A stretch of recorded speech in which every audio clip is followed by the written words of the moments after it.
Welcome to Daily Conference for Entrepreneurs. Mustafa here. In this episode, you will discover what mental toughness is, how your thinking impacts your potential to play big in your business, the best platforms to grow and scale your business. And my guest today is Chris Salem. Welcome, Chris. Mustafa, thank you for having me. A pleasure to be here. Great to have you. Today, we're talking about how to scale your brand and business through mental toughness. Let me do the proper introduction to my friend Chris, and we're going to dive into an interesting conversation. Chris Salem is an accomplished CEO, business executive coach, world-class speaker, corporate trainer advisor, award-winning author, certified mindset expert, radio show host, and media personality, and wellness advocate, mentoring business leaders and organizations toward solutions for enhancing corporate culture, improving workplace communications, and increasing employee engagement. Chris mentors business leaders and organizations to scale their brands and business by raising their level of influence as trusted advisors. His book, Master Your Inner Critic, went international bestseller in 2016. Welcome, Chris. Stop it. It's great. I'm looking forward to today's chat. Likewise. How was your day so far? It's going good. Just got in late this morning here in the east side of London, UK, here to speak at an event. So going to be getting ready for that for tomorrow. Fantastic. Fantastic. What's the weather like out there? It is overcast, I would say maybe in the high 50s in terms of Fahrenheit, probably low teens Celsius wise. So, but nice, very pleasant, no rain, thank God. So I left New York with rain. So at least I didn't come into rain. Love it. Love it. So let's dive into it. Chris, what is your story? Well, my story is that I was born into a family of four. I'm the oldest of two boys, and had a typical childhood growing up playing sports. Went to Arizona State University. I'm a Sun Devil, go Sun Devils, even though it's not been their year so far this in football. But, started my career in sales. So I spent about 10 years working in the corporate space, selling different types of products, services for different corporations. Eventually went on to represent other organizations, representing their media, meaning that we would bring advertisers to their media companies. And that could include all different types of sponsorships, print advertising, digital was just starting off at that time, and the list goes on. Also started my own company at that time with a former colleague that we had worked together, bootstrapped it, and eventually grew it to a place where we sold it to a competitor for a very good amount of money. So it was a very good deal for us as they bought out, in this case, from their perspective, the competition. But nonetheless, it kind of threw me back into the sales world, representing companies again, did that. And then about a little over 10 years ago, I evolved into a business executive coach.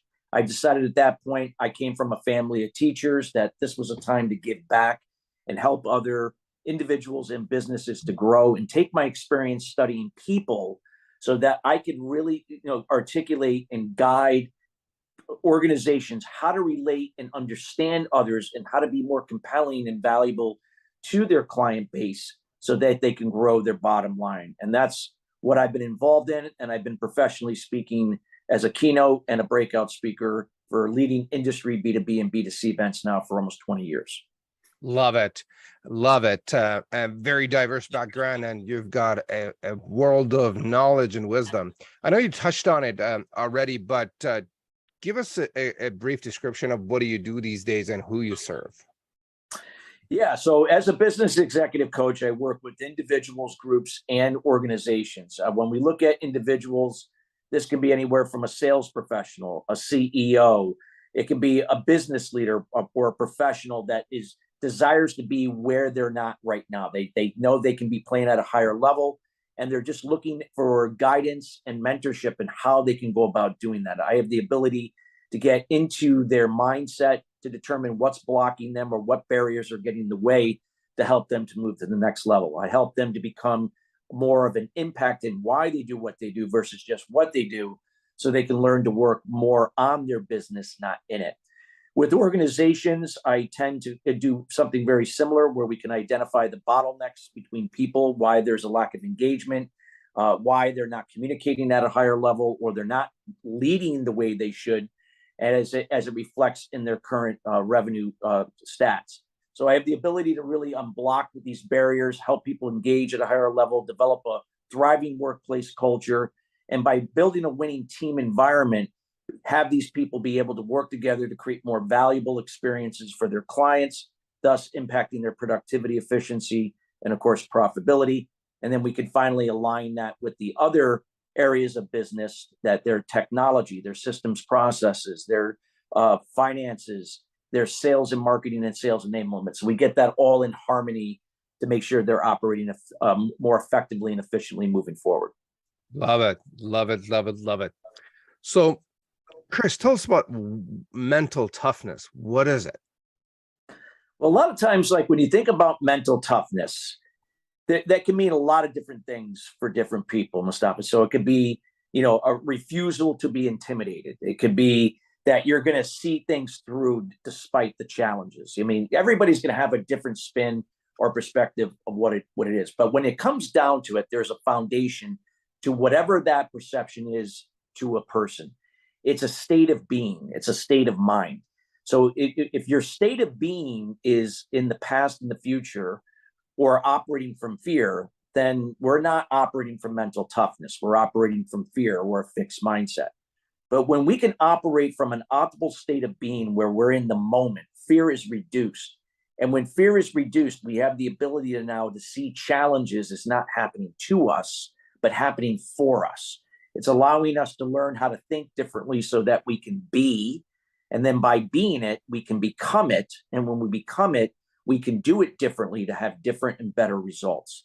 So mental toughness is all about discipline and consistency of thinking in the moment, trusting the process, shifting our way of thinking away from the expectation tied to the outcome to trusting the process of what we can control in the moment, letting go of what we can't, and let the results be a byproduct of that process. So mental toughness is a daily way. It's a daily way of thinking. It's a form of discipline that helps to impact everything that we do in our communication, behavior, attitude, emotions happening for us, not to us, and our course of action. Love it. It's a very important topic, and as business owners and entrepreneurs, I know that mental toughness is an absolute must for every business. Was that a test? That was a test, I guess. I don't know where that came from. I hope it's a test. I hope so too. It was an alarm. My hotel here, but it's not going off, so it's good. All good, all good. So let's talk about how mental toughness plays into business and on a day-to-day tasks for entrepreneurs and business owners. And yeah, so here's the thing. I mean, reality is things are going to happen that are beyond your control. The reason why a lot of people have stress, anxiety, why they worry, why they feel frustrated, why they feel overwhelmed, because they're caught up in what they can't control. We can only control 5 things. We can control the communication to yourself and other people. You can control your behavior. You can control your attitude. It's happening for you, not to you. You can control your emotions. So even though something could trigger anger or frustration as the primary emotion, that's fine. You acknowledge that. But knowing that I don't have to react to that, I can choose to wait to respond by choosing a positive emotion to respond rather than react to the situation. And our action. So we can control our communication to ourselves and others, behavior, attitude, emotions, and our action. Now, we cannot control COVID, the economy, the weather, death, taxes, all of that. That's universal. We can't control that. But what we also can't control are those same 5 things in other people. And if we worry about somebody didn't send me an email on time, or that person didn't call me back, or this person didn't do what they were supposed to do, then we're getting caught up in the control we cannot control. Is that going to lead to better results in your business? No. So it's learning how to trust the process of focusing on what you can control adapting where applicable, and letting the results be a byproduct of that. So it's shifting our way of thinking, away, not that we're dismissing the problem, but we're embracing it, finding ways that we can solve it to the best of our ability within our control, and focusing on a solution to move forward. So it's a change in thinking of away from the past and future, tied it to expectations with outcomes, to trusting the process in the moment to what we could control, letting the results be a byproduct of that. Love it. Love it. A few things you mentioned was focus on what you can control. Because I think a lot of times we get stuck on the stuff that we really don't have any power over. And then we just tackle that for hours and days and weeks and months. And then it just doesn't go anywhere. And another thing you mentioned that is really valuable is trusting the process. It's like if it worked for someone, it is likely, it's not 100% guaranteed that it's going to work for you, but if you trust that you're at least 80-90% there, right? Yeah. And if you planned it just get it done. And so I think those are very valuable points that you brought up, and it's something we as entrepreneurs deal with that every day, every single day. Every day. There's always going to be something beyond your control, something that, that life or business throws a curveball. It's just, so instead of just getting caught up in it, focus, keep the course and focus on what you can control. If you have to adapt or redirect down another road that's taking you to the same place with what you can control, you do it. Instead of getting caught up in what you can't control at that point. And I think it just takes the awareness and being able to understand and realize. And I think working with someone that could potentially point it out to you and be like, look, you don't really have any control over this. Because I've been in a place where I've been like worried about something for like days and months, and we've all done that. And then someone shows up and is like, Mustafa, that's really not a big deal. And I'm like, yeah, it is. And they're like, no, it's not. You can't really control that anyway. I'm like, that's right. Oh my God. It just takes something just like that, Mustafa. Like, you would think we logically know this, but it just happens subconsciously. Yeah. And in my experience, when I have someone else bring it up to me, it's a lot faster when I talk to someone, especially when I'm working with a coach or mentor, and they're like, it's really not that big of a deal. And then I'm like, you're right. I just wasted 40 days. So let's talk about thinking and how it impacts your potential to play big in business. Yeah. Well, it's huge. I mean, think about anything that if you see anybody that you admire, a business that you admire, anything, it has a foundation. Just like a beautiful home that is sustained itself over a long period of time has a strong foundation. So the foundation starts with how you think. It also, the other layer of the foundation is how do we communicate and connect with other people and build rapport, build connection, build engagement. You do that from what we call shared core values, how we're able to relate and understand people. But it starts with thinking, because if we're not thinking clearly, if we're not focused in the moment, then we're going to get caught up in the fear. We're going to react to situation rather than respond in a way that we can now solve challenges and create solutions, rather than react and just manage the problem or get caught up in the problem. And then we just get, whipped around like a roller coaster if we allow it. So, how we think it can have a dramatic impact on our confidence levels, how that raises our level of confidence, how it raises our level of self-esteem, how it impacts how we speak to ourselves in a more assertive, specific, clear, and concise way, and doing the same with other people. The problem with communication is that a lot of it's based on assumption and speculation. And because of that misperception, this is how wars are started. This is where conflict starts. This is where divorces happen. This is where a lot of problems arise. We can communicate at a higher level. We can be better listeners, more active listeners. We learned how to behave in an interdependent, assertive way rather than a passive or aggressive way. We learn that we can control our attitude to any situation, that it's happening for you, not to you. and knowing how to, again, respond versus react by choosing the emotion that will best serve you. Even though you might still feel angry and upset, that's the primary emotion. You can choose a secondary emotion, and then taking action, action, action. Because a lot of people procrastinate. They get caught up in getting ready or avoid the challenge. Make the mistake, learn, and grow. Fail, learn, and grow. Just take the action, daily action. Take action. That's huge. Like taking action is like, is what is missing quite a bit today. And I think I heard a guy talk about that, and I think people are doing, excuse my language, doing a lot of mental masturbation in terms of Yes. learning a lot of stuff and not taking action, and that creates Yes. a lot of anxiety and frustration. And it, Yes. to my knowledge and understanding, it reduces mental toughness. Like it just crashes your confidence. Like, yeah, absolutely. Yeah. I've been there myself as well, like reading and learning a ton, but not taking action.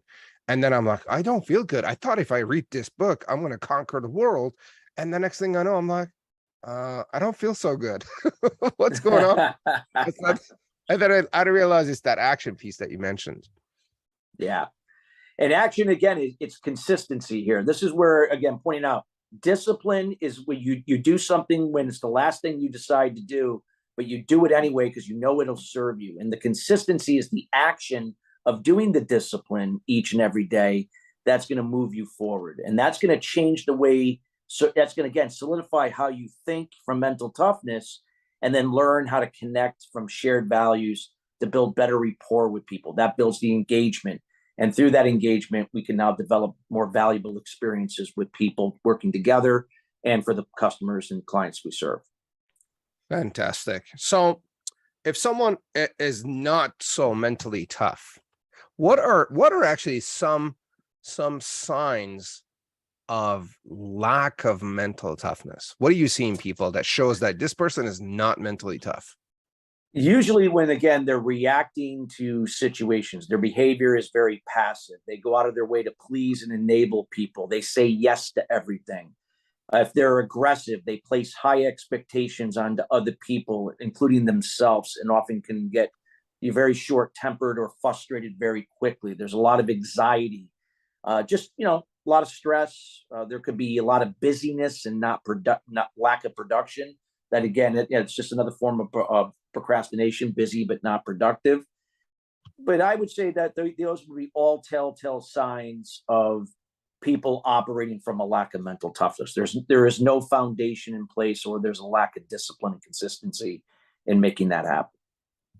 Absolutely. And so what's your suggestion on a process or some tips on for someone that wants to start developing and improving their mental toughness? Well, it all starts with your podcast here, with awareness. It starts with awareness, and then from awareness is now tapping into resources that can help you to get more information on it. Next is to start developing your own success daily, your daily success routine, whatever that could be. Now, two disciplines or habits that I recommend that are universal for anyone are going to be meditation and journaling. Why? Well, if you're very, very religious, you can couple meditation with prayer if you like. But why that is so important is because it allows us to go within.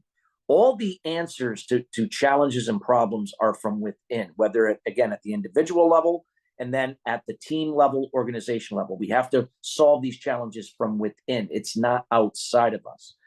So meditation allows us to get into a theta wave state over time that we can begin to see what subconsciously or unconsciously is holding us back. Oftentimes, they're limiting beliefs from our childhood. They impact our self-esteem, our confidence. They impact how we make decisions, how we take calculated risk or not, how we don't take enough action, and so on.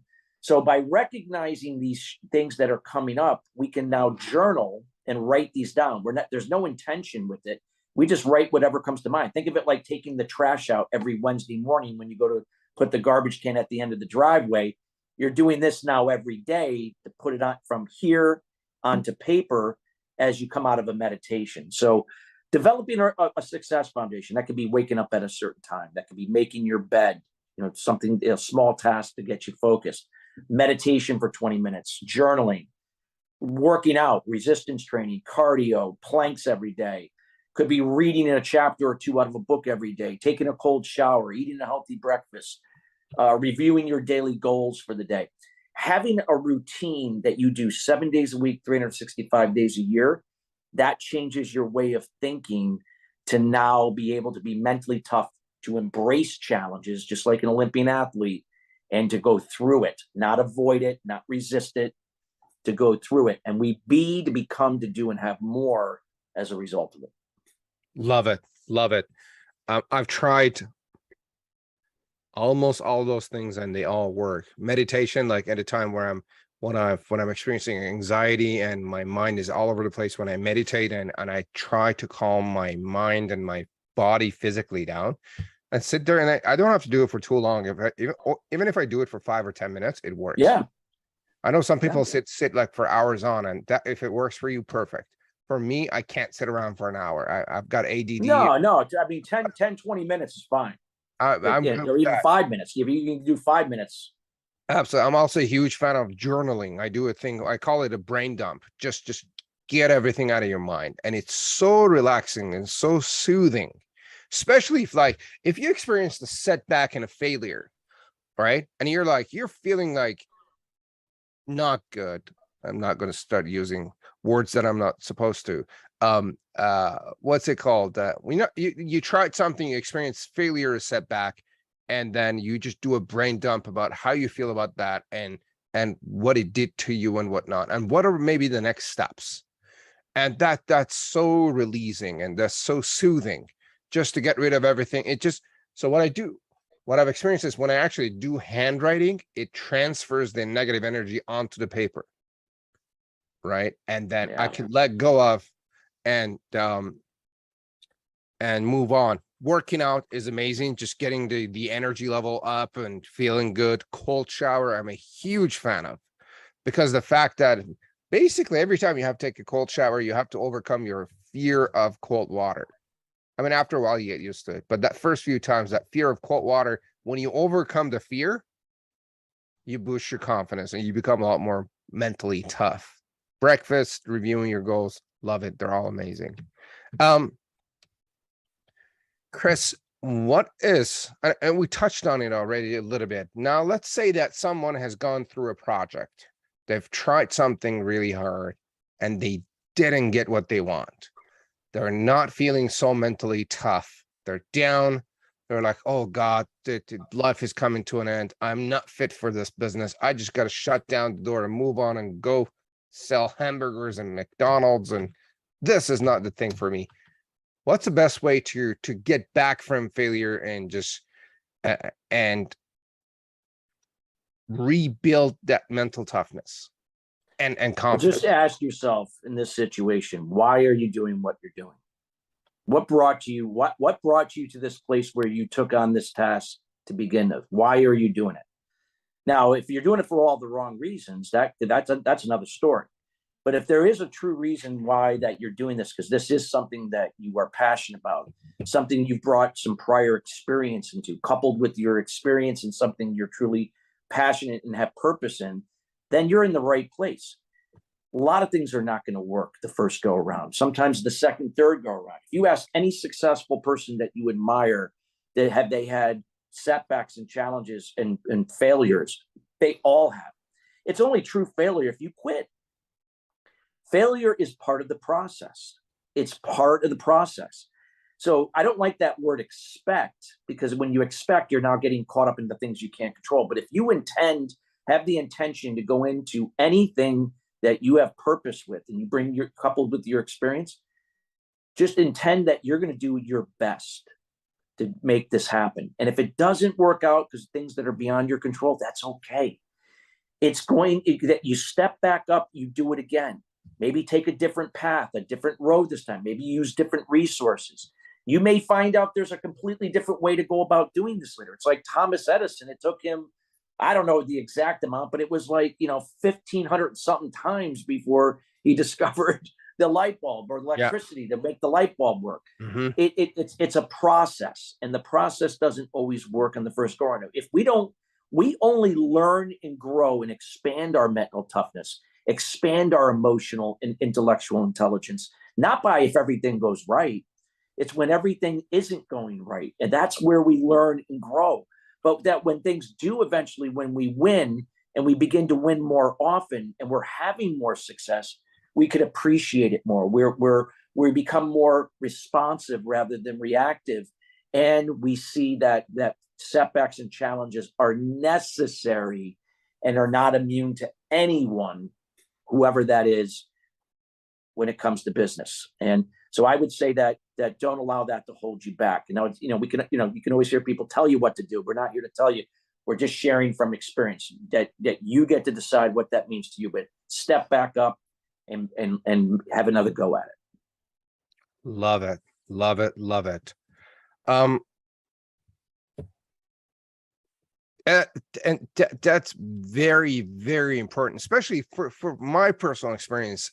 When I work with someone else, when I have an outside eye, like a coach, a consultant, someone like yourself, it becomes so much easier. Because if you're trying to do it, if I try to do it alone, sometimes the setback and the failure makes me feel bad. Then I'm like, I come up with a bunch of excuses, and I've seen other people do that as well.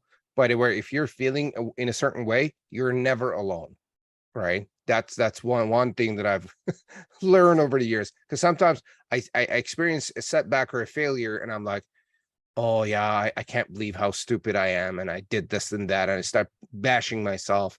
And then later on, I realized that almost everyone else is experiencing the same problem, or they have at some point in their life. And I could probably tap into their wisdom to learn from it and move forward and get some help and push to move forward. Chris, what's your personal experience with this? Well, my personal Do you have experience like a is story to interrupt? Do you have like a story on this that yeah.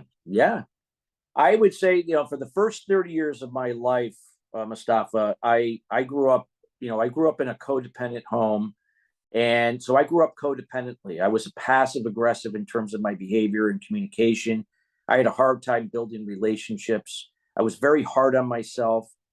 Even though I projected a high level of self-esteem, it was the complete opposite. And I was so caught up in trying to please people. I was seeking their validation. That was my limiting belief or beliefs, because I didn't get it growing up from my father. So I was always seeking out other people. I also struggled with 12 years of addiction as a result of that built up anger and frustration over how life and how business was difficult for me. And it was hard for me to accept a failure or setbacks. I didn't know how to deal with it. I've been conditioned to win. I've been conditioned to compete and to be the best. The reality is you can't be the best every day, every moment. It's about being your best. It's more sustainable. So I had a life-changing experience when my father passed away at the age of 56 of cancer.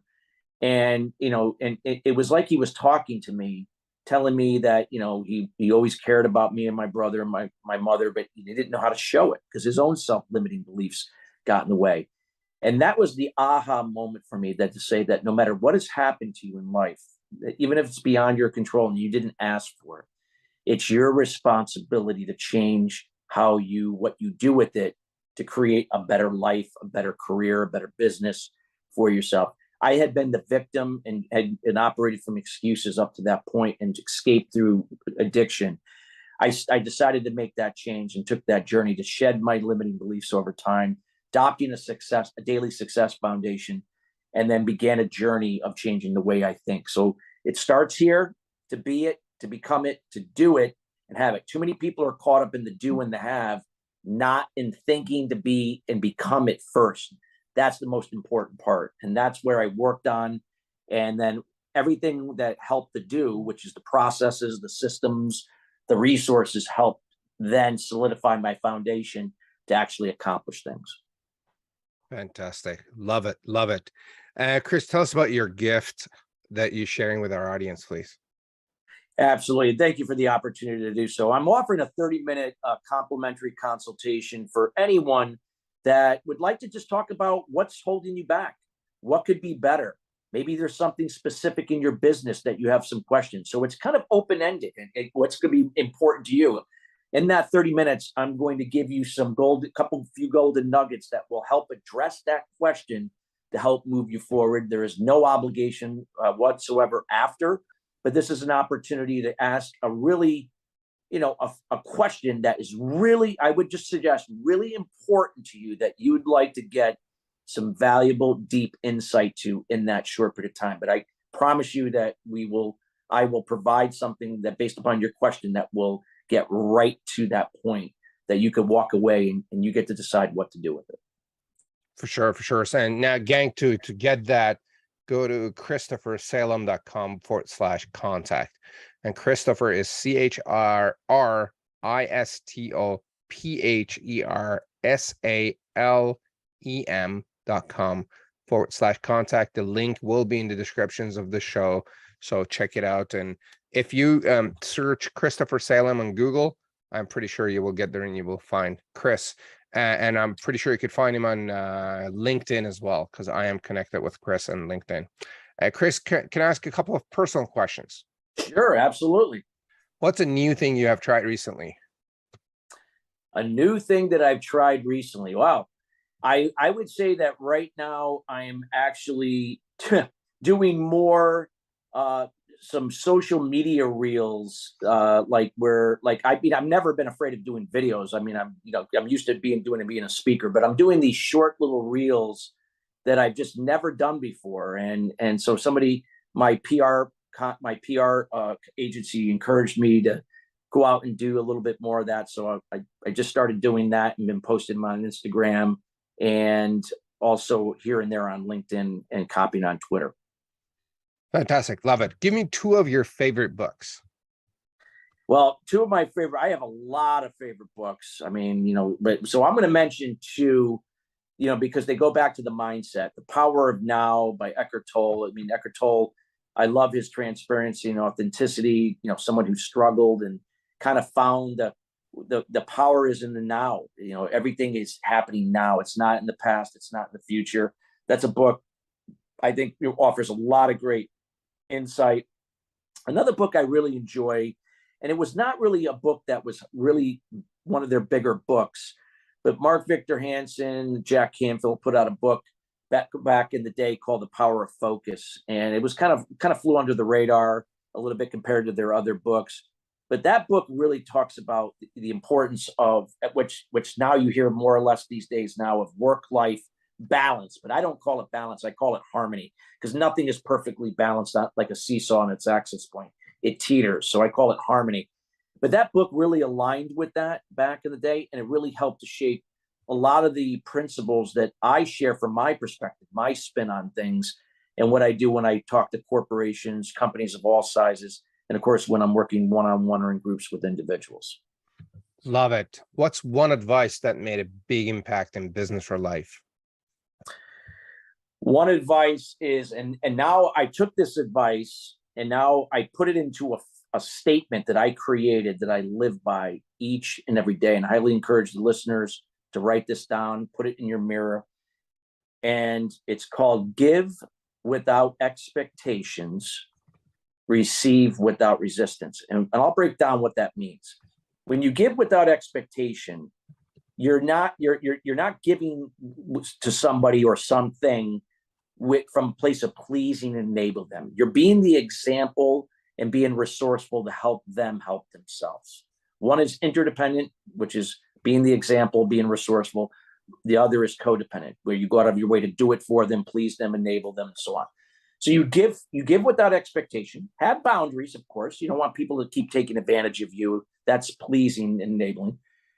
Have boundaries, but that when it comes back to you from wherever it comes back, as long as it serves you to serve others, you receive without resistance. I don't care if it's a compliment, a penny, millions of dollars or whatever. If it's something that will serve you in a healthy way, that can then repeat the process to serve others, it's like a boomerang. It goes around and around, and it just keeps doing great things. Does that mean you're going to be free of challenges and setbacks? No, you probably have more of them, but you'll appreciate them more because you'll see the blessings that will come as a result of it. Love it.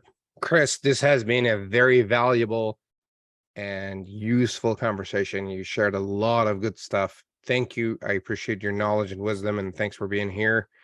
And gang, if you're watching or listening, go to christophersalem.com/contact to book a consult with Chris to go over challenges and issues that you are working on with your business, and work it through with Chris and come up with a solution.